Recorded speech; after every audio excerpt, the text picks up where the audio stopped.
I chose What Are the Three Branches of Government by Benjamin Richmond. I chose this text because third grade students at my school have already covered concepts related to the three branches of government in social studies.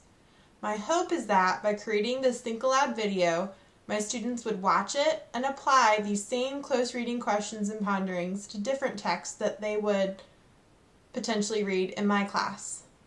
This book's Lexile is a 990, which would normally be extremely challenging for students. Thankfully, this book is also broken down in chunks or excerpts that students can more accurately read and understand.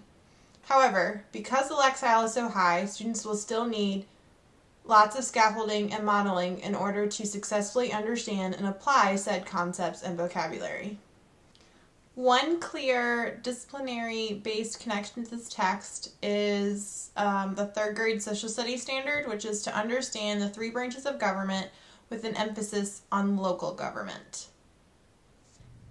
As we do this Think Aloud video, I want you to do a couple of things for me. One, I want you to think differently about this story than we've ever done before. I want you to ask questions like, why is the structure that way? Or how does that sentence look different? I want you to think like a historian. After all, this is a story about our history as a nation. So my first excerpt comes from what is in the Constitution,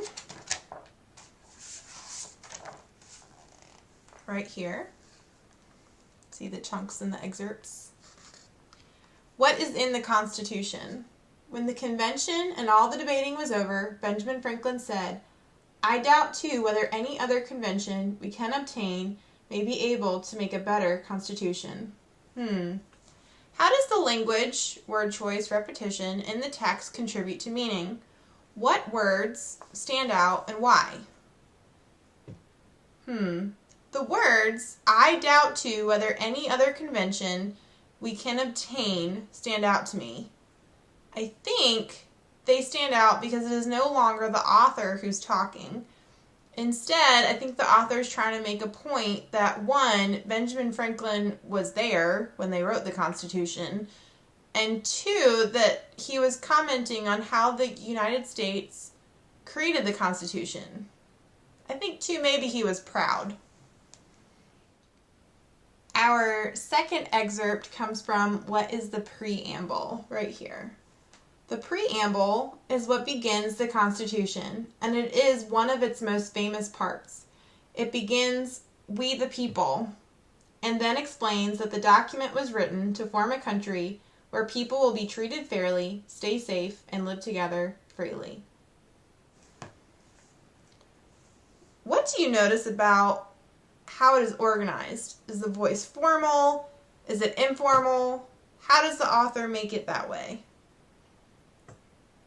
I think the text is formal because of the paragraph format it's written in. I also don't see any I's or me's, which means it's not written in first person.